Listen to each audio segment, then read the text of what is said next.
Halo pemirsa, selamat pagi. Dalam berita kali ini, saya, Ryan Taufik Kurniawan, akan menyampaikan informasi yang aktual, tajam, dan terpercaya dalam Breaking News.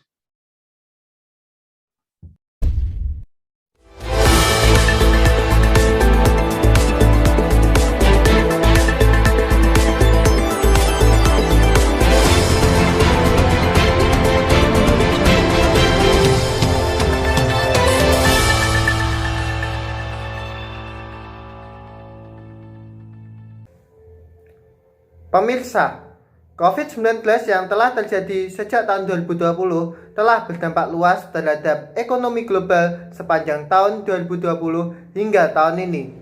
Hal ini menyebabkan terjadinya krisis ekonomi global di dunia. Lantas, mengapa COVID-19 dapat mengakibatkan krisis ekonomi global? Berikut liputannya. Pemirsa, COVID-19 yang telah terjadi sejak tahun 2020 telah mengakibatkan terjadinya krisis ekonomi global di dunia. Menurut IMF, sejak tahun 2020, perekonomian dunia sudah mengalami resesi dan apabila hal ini tidak segera diatasi, maka perekonomian dunia akan semakin memburuk, yang menyebabkan beberapa industri menjadi bangkrut. Lantas, bagaimana masyarakat menanggapi suatu krisis ekonomi yang terjadi tersebut? Dari pandangan saya tersendiri ya, krisis global ini kan memang utamanya tuh membahas tentang krisis ekonomi, tapi sebenarnya krisis global ini juga tuh tidak hanya sekedar ekonomi aja, melainkan ada krisis kesehatan juga.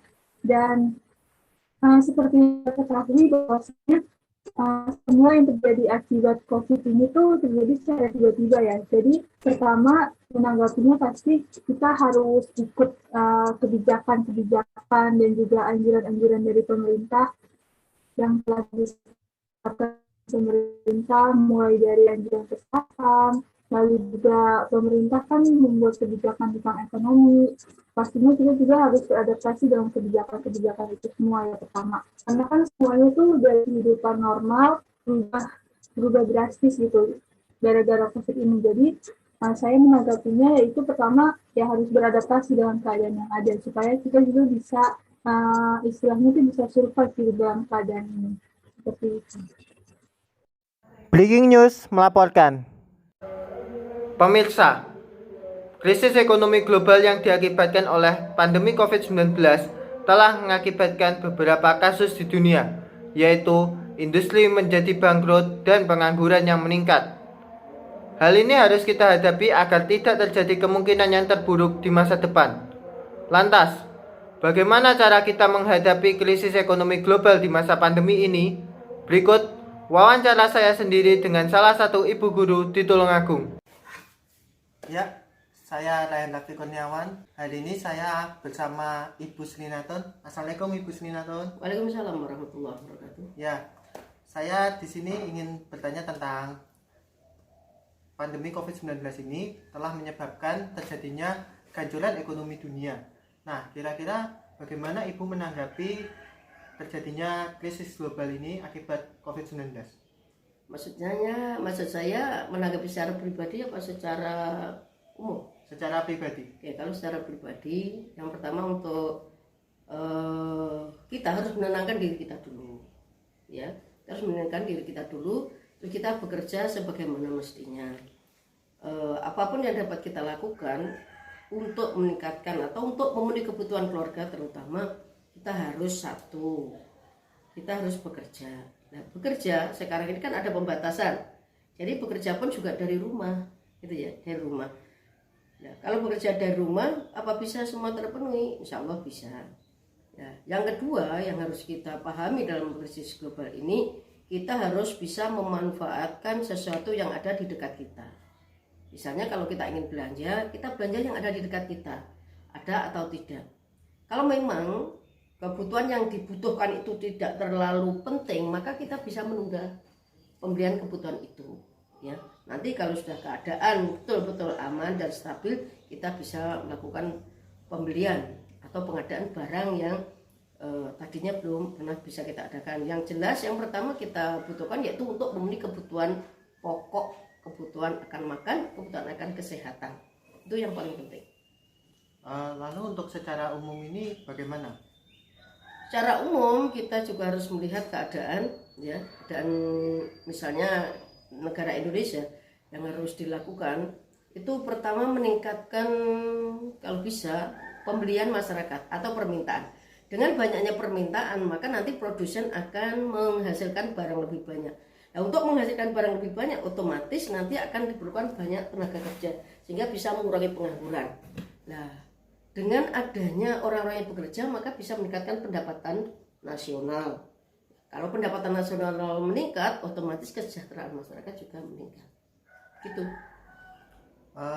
Kira-kira apa dampak panjang jika kondisi COVID-19 ini tidak kunjung usai? Kalau tidak kunjung usai, kasihan.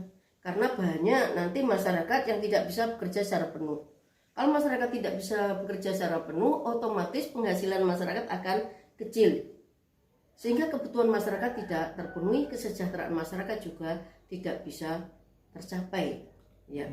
Dampak terhadap negara atau dunia karena pendapatan menurun, otomatis ini kesejahteraan juga akan menurun. Ya. Gitu. Oke. Apakah langkah pemerintah untuk mengatasi terjadinya krisis global yang terjadi di dunia ini? Langkah pemerintah yang dapat kita ketahui bersama yaitu untuk peningkatan kesehatan terutama. Peningkatan kesehatan misalnya pada orang-orang yang terkena COVID-19 ini diberi pelayanan gratis untuk pemulihan kesehatan. Yang kedua adanya vaksinasi kesehatan. Ya, masyarakat diberi gratis untuk vaksin, baik vaksin dosis 1 maupun vaksin dosis 2. Nah, upaya pemerintah lagi ini kalau bisa membangkitkan usaha-usaha mikro, menengah, dan kecil UMKM yang ada di desa-desa itu untuk memproduksi barang-barangnya dari rumah dan memasarkan bisa secara online. Ya, misalnya di Tulungagung ini banyak UMKM yang mengelola barang-barang yang dibuat atau jajanan yang dibuat dari ikan patin, baik itu filetsnya maupun kulit ikan patin yang akan bisa digunakan untuk buat keripik ikan patin, dan juga bisa buat olahan-olahan lain, misalnya makanan-makanan camilan yang dibuat dari ikan patin itu sendiri. Itu mungkin ya UMKM harus dibina, bahkan kalau bisa dikasih investasi atau modal agar bisa berkembang dengan baik. Apakah langkah ini mampu untuk mengatasi hal itu? Ya seharusnya dicoba dulu, karena kalau masih belum dicoba belum tahu. Saya yakin kalau betul-betul bersama-sama antara pemerintah dan masyarakat pembinaannya secara penuh, dan juga pemerintah membantu pemasaran barang-barang yang diproduksi oleh UMKM ini bisa untuk mengatasi krisis terutama di Indonesia ini. Oke, baik. Terima kasih atas wawancaranya. Assalamualaikum warahmatullahi wabarakatuh. Waalaikumsalam. Ya, itu tadi salah satu wawancara saya sendiri dengan salah satu guru ekonomi di Tulungagung, yaitu Ibu Slinaton. Informasi tadi sekaligus menutup perjumpaan kita. Saya, Ryan Raffi Kurniawan, beserta seluruh kerabat yang bertugas mengucapkan terima kasih dan sampai jumpa.